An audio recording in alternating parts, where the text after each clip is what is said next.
natin kapanood. Nandito po tayo ngayon, live po tayo ngayon sa Calabarzon, TSMPC. Tayo po ay naghatid po rito. Kasama po natin ang presidente ng LTAP na si Orlando Marquez at ang ating konsehal founder Sunny Carpio. Sila po ay nagbigay po ng konting kaalaman about po sa ating LTAP Foundation. Ang LTAP Foundation po ay hindi po siya kumakandidato o tumatakbo. Nais lang po nilang maghatid po ng mga benepisyo para sa ating mga transport group dito sa buong Pilipinas. At maswerte po tayo mga taga Santo Tomas. At nandito po sila para maihatid po sa ating mga drivers association dito. Kasama ang ating health card ng UGB Party List, ang ating konsehal founder Sunny Carpio. Ay sir, at pwede po bang mahinga po kayo ng konti pong mensahe sa ating mga transport group dito sa Santo Tomas? Ako po ay nagpapasalamat sa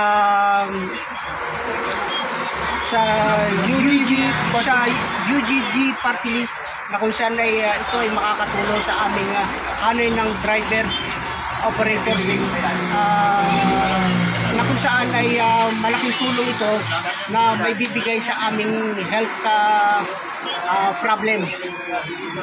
Kami po ay nagpapasalamat din kay Lando Marquez na kung saan ay nakarating dito sa aming barangay San Agustin, Santo Tomas City, Batangas, na kung saan ay kasama niya si Sunny Carpio dahil tulungan siya. Sa tingin ko ay siya makakatulong sa aming mga hanay sektor ng transportasyon. Doon po sa LTAP po natin, ano po yung mga magandang naihatid sa atin dito ng ating LTAP Foundation para sa ating mga kasamahang drivers ng jeepney, mga transport organization? Actually, napakaganda ng LTAP Foundation Incorporated dahil ito ay naglalayo tulungan ng mga driver na walang health insurance. Ang coverage po nito ay 5 at 6 na bahagi. Terms like benefits, security life coverage, accident assistance, unprovoked assault, total disability, partial disability, and burial assistance.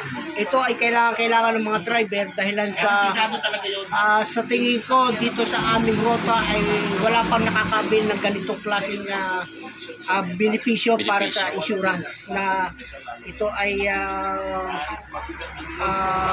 sa pamamagitan ng LTAP Foundation. Muli po sir, ano nga po pangalan niyo po? Ano po ang ating pong posisyon po dito sa Calabarzon TSMPC? Actually, formerly chairman ako ng Calabarzon Transport Service and Multipurpose Cooperative. At the same time, bumaba ako ng posisyon dahil may konting karamdaman. Kaya General Manager na ako. Ako, mga kasamahan po natin dito sa mga Drivers Association dito po sa atin.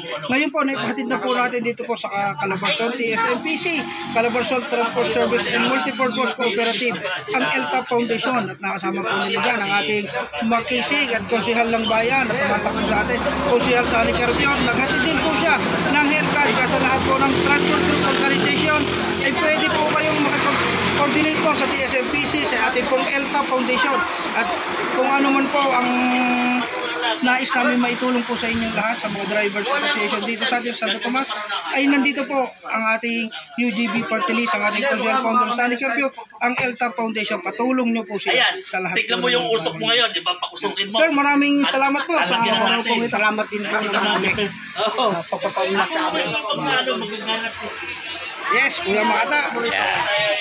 So yan po, at sa mga oras na ito po ay narinig po ninyo ang mga kanilang mga sinambit, ang kanilang mga sinabi tungkol po dito sa LTAP at tungkol po dito sa UGB Health Card. So yan po, at magandang umaga po sa inyong lahat. Ito po ang inyong kaibigan, kabayan, kabalikatan, Kuya Edgar Makata ng Santo Tomas City, Batangas.